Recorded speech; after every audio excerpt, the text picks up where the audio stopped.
की दया और अनुग्रह से आप सभी लोग अच्छे हैं ऐसा मैं विश्वास करती हूँ।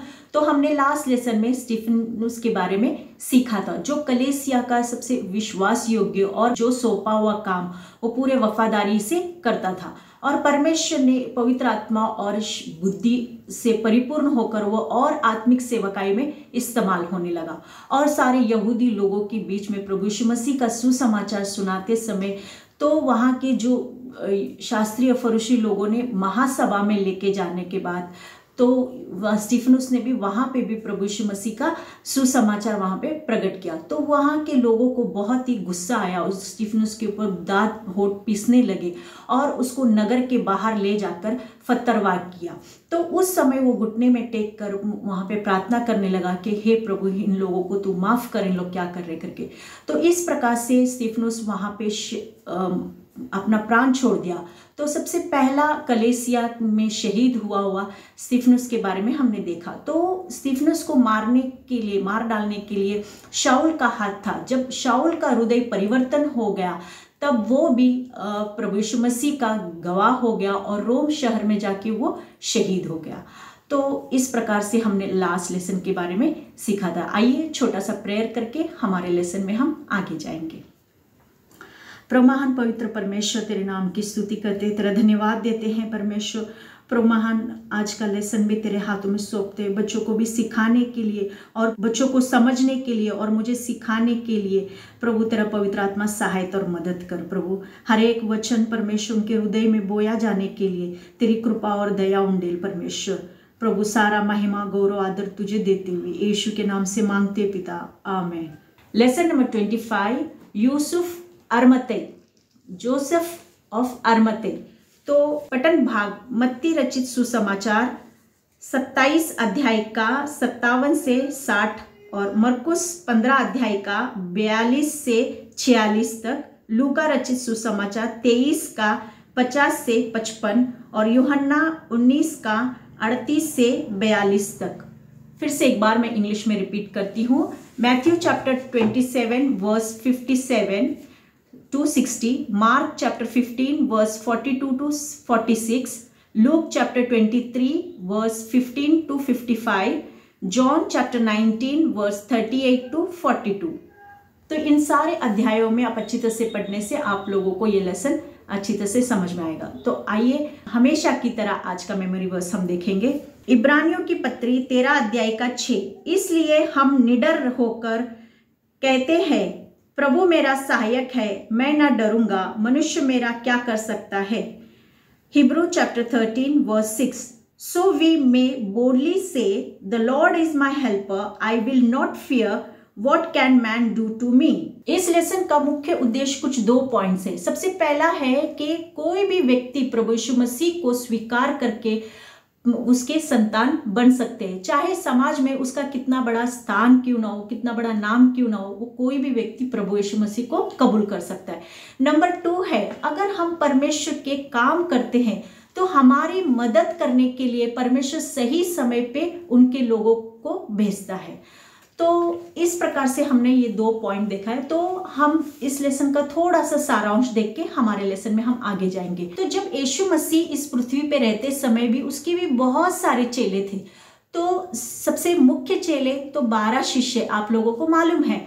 फिर उसके बाद कुछ गुप्त शिष्य लोग थे, चेले लोग। तो ये लोग प्रभु यीशु मसीह को हृदय में विश्वास करते हुए और उसको कबूल करते हुए उसके अनुसार उसके अनुकरण करते हुए चलने वाले थे। तो यूसुफ अरमतई भी उसमें का एक चेला था, वो एक यहूदियों का अधिकारी होते समय में भी वो यीशु को विश्वास करते हुए उसके पीछे चलने वाला। और इसी प्रकार से दूसरा एक शक्तिशाली शिष्य था जो निकोदेमस, जो रात के समय प्रभु यीशु मसीह के पास उसके मिलने को आया करता था, उसके साथ प्रश्नों का संभाषण करते हुए रात के समय ही उसके पास वो आया करता था। तो इस प्रकार से ये 2 गुप्त शिष्य के बारे में आज हम सीखने वाले हैं। तो बच्चों लोग, अभी हम देखेंगे कि ये महासभा या सैनहेड्रिन बोलने से क्या, और यूसुफ अरमतई भी उसका एक सदस्य था। तो यहूदियों के लोगों के समय में भी ये महासभा रहा करता था। तो मतलब अभी हमको कुछ प्रॉब्लम हो गया तो हम किधर जाते बच्चों लोग, हम एक सुप्रीम कोर्ट या हाई कोर्ट में जाते हैं ना। तो उस जमाने में भी वे लोग महासभा में जाया करते थे। तो ये महासभा का मूल शुरुआत कहाँ से हो गई बोलने से हमने देबोरा के लेसन में सुना था कि मूसा ने सारे इजरायली लोगों को एक एक गोत्र के अनुसार एक एक गोत्र के ऊपर एक न्यायी को नियुक्त किया। तो ये सब न्यायी कितने लोग थे? 70 लोगों का ये न्यायाधीश मतलब बुजुर्ग लोगों का एक चुन के इनके ऊपर मूसा को और सारे इजरायली लोगों के ऊपर न्याय करने के लिए इन लोग मदद करते थे। तो यही लोग पहला शताब्दी में सैनहेड्रिन करके उनको नाम दिया गया। तो ये आपको पढ़ना है तो निर्गमन 11 अध्याय का 16 से 25 वचन में आप पढ़ने से ये सभा के बारे में आपको समझ में आएगा कि मूसा ने किस प्रकार वहां पे स्थापित किया करके। फिर बाद में पहला शताब्दी में इसे सैनहेड्रिन या महासभा करके इसको नाम दिया गया। तो इस महासभा के सदस्य कौन कौन लोग थे अभी हम देखेंगे। तो शास्त्रियों, फरीसियों, सदुकियों और अमीर लोग और 24 लोग थे। तो मतलब इन सारे लोगों का एक परिषद रहा करता था। तो जब यीशु मसीह को क्रूस पे चढ़ाव करके सारे यहूदी लोग उस महासभा में यीशु मसीह को लेकर आए और उन लोग ने कहा कि यीशु को क्रूस के ऊपर चढ़ाव करके, तब ये यूसुफ अरमतई अकेला एक व्यक्ति था उस महासभा में जो इस विषय के लिए उसने विरोध किया कि यीशु मसीह को क्रूस पे नहीं चढ़ाना करके। लेकिन फिर भी उन लोगों ने यूसुफ अरमतई की बात को नहीं माना और यीशु मसीह को क्रूस के ऊपर उन लोग चढ़ा। तो अब हम देखेंगे कि यूसुफ अरमतई यीशु का वो शिष्य हुआ। तो ये उन दिनों की बात है जब वो यूसुफ अरमतई यहूदी लोगों का एक अच्छा अधिकारी और एक अच्छा प्रतिष्ठित व्यक्ति था।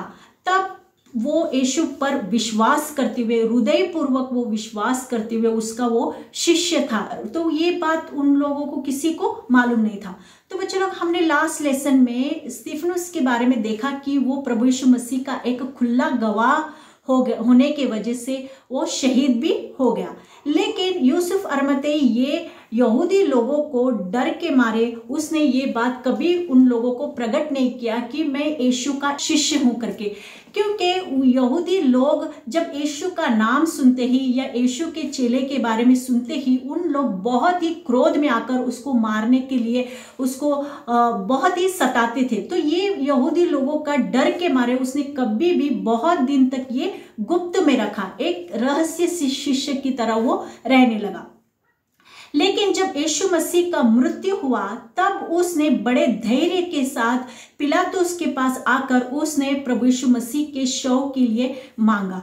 तब उसने डरा नहीं और उसने अपनी नौकरी की, प्रतिष्ठा की, इज्जत की परवाह नहीं की, बल्कि उसने वहां पे खुल्लम खुला प्रकट किया कि मैं यीशु का शिष्य हूं। और उसने पिलातुस से विनती करके यीशु के शव को लिया और उसने वो प्रभु यीशु मसीह का शव को दफनाने के लिए उसने पिलातुस के पास से लिया, ताकि वो वचन पूरा होने के लिए, वो भविष्यवाणी पूरा होने के लिए यशायाह 53:9 उसकी कब्र भी दुष्टों की संग ठहराई गई और मृत्यु के समय वह धनवान का संगी हुआ, यद्यपि अपने किसी प्रकार का उपद्रव न किया था और उसके मुंह से कभी छल की बात नहीं निकली थी।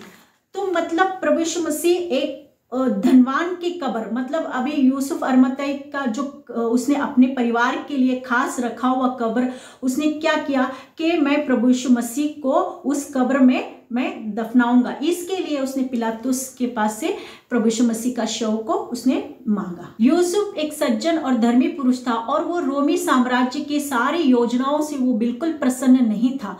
तो मतलब बच्चों लोग हमने लास्ट लेसन में देखा कि यहूदी लोग किस प्रकार से स्तिफनुस को मार डाला और वो प्रभु यीशु मसीह का खुला गवाही देते समय वे यहूदी लोग उसके ऊपर दांत होठ पीसने लगे। मतलब कि यहूदी लोगों को प्रभु यीशु मसीह के नाम के बारे में भी उनको सुनना या बोलना उन लोगों को पसंद नहीं था।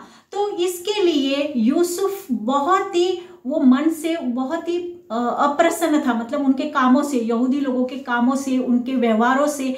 इसके लिए उसका मन रोमी साम्राज्य के ऊपर उसका मन बिल्कुल नहीं था, बल्कि वो परमेश्वर के राज्य के बारे में वो बाट जोता था। जो प्रभु यीशु मसीह परमेश्वर का राज्य स्थापित करने वाला था, उस राज्य के लिए यूसुफ वो बाट जोने वाला एक व्यक्ति था। तो अभी हम देखेंगे यूसुफ किस प्रकार से यीशु के शव को वो दफनाई करता है। तो यूसुफ का भी अपना एक कब्र था, मतलब उसने खास अपने परिवार के लिए बनाया हुआ एक नया कब्र था। तो उस कब्र में कभी भी कौन से भी शव को उसने दफनाई नहीं किया था। फिर जब पिलातुस के पास जाकर प्रभु यीशु मसीह के शव को वो दफनाने के लिए उसके पास से इजाज़त मांगी, तब उसने क्रूस के ऊपर से प्रभु यीशु मसीह के शव को उतार कर उसे मलमल की चादर में उसने लपेटा। और उसके साथ जो निकोदेमस भी एक गुप्त शिष्य था, तो रात के समय यीशु के पास वो मिलने को आया करता था, तो वो भी आगे आया और प्रभु यीशु मसीह के लिए वो गंधरस और एलवान जो ले आया 50 सेर का था। मतलब वो बहुत ही कीमती ऐसा द्रव्य है जो यहूदियों की रीत के अनुसार एक शव की ओर उसको लपेट कर लगाने का ये जो कार्यक्रम है, उस कार्यक्रम को वो सुगंधित द्रव्य के साथ उन्होंने लपेट कर उसको कफन में उसको दफना दिया। जो यीशु मसीह को क्रूस के ऊपर चढ़ाए थे, उस जगह के बाजू में ही यूसुफ का एक नया कब्र था। उस कब्र में प्रभु यीशु मसीह के शरीर को उन लोग दफना दिया। तो इस प्रकार से निकोदेमस और यूसुफ दोनों जन मिलकर ये गुप्त शिष्य था, और उन लोग एंड समय पे उन लोग ने प्रभु यीशु मसीह के शव को इस प्रकार से उन लोग ने दफनाने के लिए आगे आए हुए ये गुप्त शिष्य लोगों ने यीशु मसीह के शव को दोनों जन मिलकर दफना दिया। इस लेसन से हमें क्या सीख मिलता है, ये कुछ 2 पॉइंट्स देखेंगे। तो सबसे पहला, स्टार्टिंग में हमने देखा जो कोई प्रभु यीशु मसीह पे विश्वास करते हैं, तो इस सोसाइटी में रहते समय हर एक नाम, ऊंचा पद या एक स्थान को न देखते हुए प्रभु यीशु मसीह पे पूर्ण मन के साथ विश्वास करते हुए कुछ करने का मौका आते समय अपना सब कुछ छोड़ते हुए हम आगे आना चाहिए। तो अभी दूसरा पॉइंट देखेंगे। तो सबसे हमने देखा कि जिस प्रकार से यूसुफ अरमतई ने यीशु को प्यार करते हुए उसको कुछ करने का मौका आते समय उसने आगे आया, तो उसी प्रकार से हम भी प्रभु यीशु मसीह को सबसे पहले अपने आप को देना चाहिए। फिर परमेश्वर की मर्जी के अनुसार कुछ करने का हमको ऐसा अवसर मिले तो हम सब कुछ अर्पण करते हुए प्रभु के लिए हम आगे आना चाहिए। जैसे कि हमारा तंदुरुस्ती हो या कुछ शरीर की बातें हैं, कीमती वस्तु हो या कुछ भी अर्पण करने की, तो वो अपने लिए न रखते हुए हम सब कुछ प्रभु के लिए अर्पण करते हुए आगे आना चाहिए। तो इस लेसन से हमें ये बातें कुछ सीखने को मिला है। तो आप लोगों को ये लेसन अच्छी तरह से समझ में आया ऐसा मैं विश्वास करती हूँ। तो आप लोग हमेशा की तरह क्वेश्चन आंसर्स और एक्टिविटी करते आ रहे। डिस्क्रिप्शन बॉक्स में दिए हुए इस लिंक के अनुसार आप डाउनलोड करने से आप लोगों को वर्कशीट मिल जाएंगे। तो आइए छोटा सा प्रेयर करके हमारे लेसन को हम समाप्त करेंगे। प्रमाण पवित्र परमेश्वर, तेरे नाम की स्तुति करते हुए तेरा धन्यवाद देते हैं परमेश्वर। आज इस लेसन के द्वारा हमें सिखाया परमेश्वर, यूसुफ और निकोदेमस के द्वारा ये जो दो गुप्त शिष्य लोग थे, योग्य समय पे परमेश्वर अपना सब कुछ छोड़ते हुए, प्रभु इस संसार का मान सम्मान इज्जत को छोड़ते हुए प्रभु वो तेरे लिए, प्रभु तेरी मर्जी को पूरा करने के लिए वो लोग आगे आते समय उसी मुताबिक से हम भी परमेश्वर और बच्चे लोग भी प्रभु तेरे लिए आगे आते हुए तुझे प्यार करते हुए अपना सब कुछ अर्पण करने के लिए तू कृपा और दया उंडेल। सारा महिमा गौरव आदर तुझे देते हुए यीशु के नाम से मांगते पिता, आमीन।